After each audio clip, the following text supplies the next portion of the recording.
It is in our national interest to engage with China. China is a threat. China has and will continue to pose threats to our national security. When it comes to China, the UK needs to defend itself resolutely against threats. Starmer's come to China at a moment of quite a lot of tension between Britain and China, and much more so, in fact, than when he came to office saying he was going to reset relations with China, primarily about security issues. There's been a lot of concern about, for us always, of China spying, but consists of lots of different activities that China does that we don't like. I mean, there's standard spying, trying to hack people's phones, trying to hack ministers' phones. There's a lot of concern.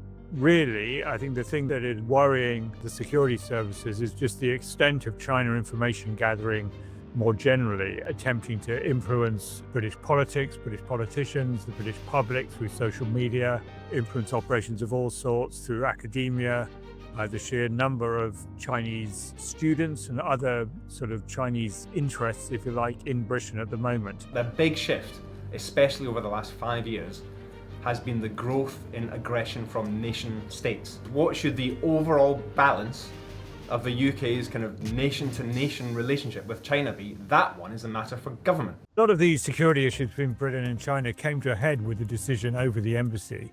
The super embassy is not in British national interest. I believe this is the worst foreign policy decision Keir Starmer has made yet. To give some context, I mean, this building, the old Royal Mint building, was sold to the Chinese back in 2018 under Theresa May's government. And no one seemed to mind that much then. It's only as these security issues have become more central, or the worries about these securities have become more central, that people have started to ask questions. Following detailed consideration of all possible risks around this new embassy by expert officials across government, I am assured that the UK's national security is protected. If it had been turned down, it really would be a serious blow to China's relations. I mean, they'd been allowed to buy it, spend 200 and something million pounds on it.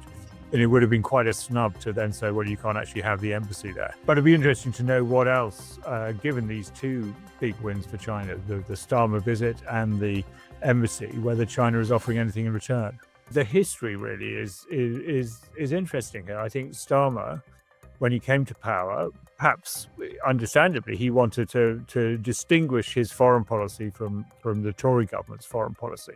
I want to plan for full bilateral meeting with you and Premier Li in Beijing or London. The Conservatives' policy towards China had been, no doubt about it, inconsistent. It had heralded a golden era of relations between around 2010 under David Cameron and George Osborne through to Boris Johnson's government. Then Liz Truss came along and said she didn't like China and wasn't going to visit China and stop ministers visiting China, and there was this ice age, as they call it. Starmer thought that made Britain not look like a serious country. I mean, China is a major power, whether we like it or not. It's another permanent member of the Security Council, as Britain is. So not to have relations seemed to him to be a sign of a not serious government. I think a lot of people in the sort of China watching community, when Starmer came to power, thought that was a good thing. And we saw ministers like David Lammy, when he was Foreign Secretary, Rachel Reeves as the Chancellor, come to China quite early on. Since then, of course, there have been these big clashes over spying and over security and over the embassy. The mood in Britain has become rather anti-China. So Starmer's been caught in the middle of that. But I think he felt that he had no choice but to carry on with the policy he had set out.